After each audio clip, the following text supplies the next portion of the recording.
আজও খোলেনি জাতীয় চক্ষু বিজ্ঞান ইনস্টিটিউট। কবে খুলবে তাও কেউ বলতে পারছেন না। এতে করে প্রতিদিন সেবা বঞ্চিত হচ্ছেন কমপক্ষে ৩,০০০ রোগী। জরুরি অস্ত্রোপচার প্রয়োজন এমন রোগীদের ভোগান্তির শেষ নেই। আর অস্ত্রোপচার হয়েছে এমন রোগীরা চিকিৎসকদের দেখাই পান না ৫ দিন। শ্রীলঙ্কা আবারও রপ্তানিতে শীর্ষে।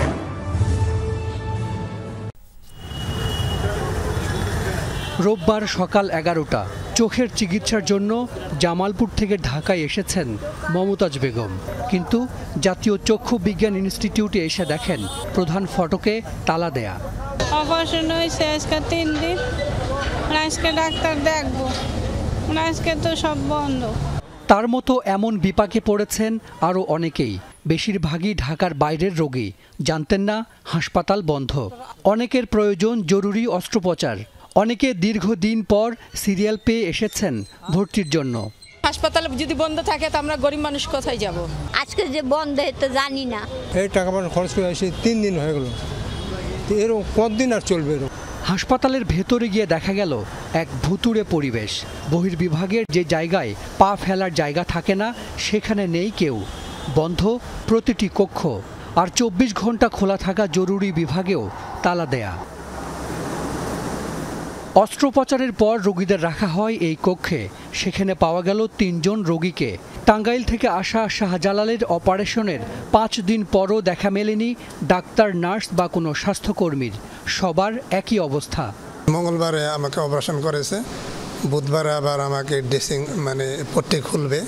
খুলছে ওই সময় আন্দোলন দৌড়াদৌড়ি পারাবার পট্টি খুলে আমাকে ড্রেসিং করতে পারে নাই। বাড়ি যাবো কিন্তু বাড়ি দূরে, যে কষ্ট চোখে লাগবে, ব্যথা পাবে, ভয়ে যাচ্ছি নি।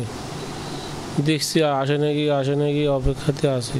চতুর্থ তলার নার্স স্টেশনে ছড়ানো ছিটানো কাগজপত্র ও ফাইল, পাশের আলমারিতে রাখা ওষুধ, দেয়া হয়নি তালা। সবই তো খোলা, সবই ঔষধের রুম সবই খোলা। ডাক্তারের রুম ডাক্তাররা ওই যে সানি অপারেশন করে রেডিমেড কার্ডে এই জায়গায় এটাও খোলা আছে।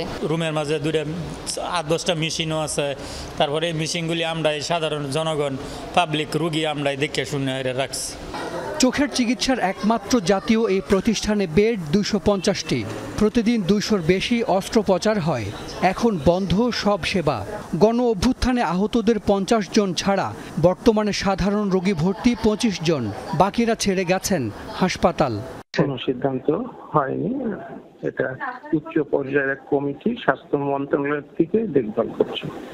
বুধবার জুলাই আন্দোলনে আহত রোগীর স্বজন এবং হাসপাতালের কর্মচারীদের মধ্যে ব্যাপক সংঘর্ষ হয়। এরপর থেকেই সেবা বন্ধ। হাসান মিসবাহ, যমুনা নিউজ, ঢাকা।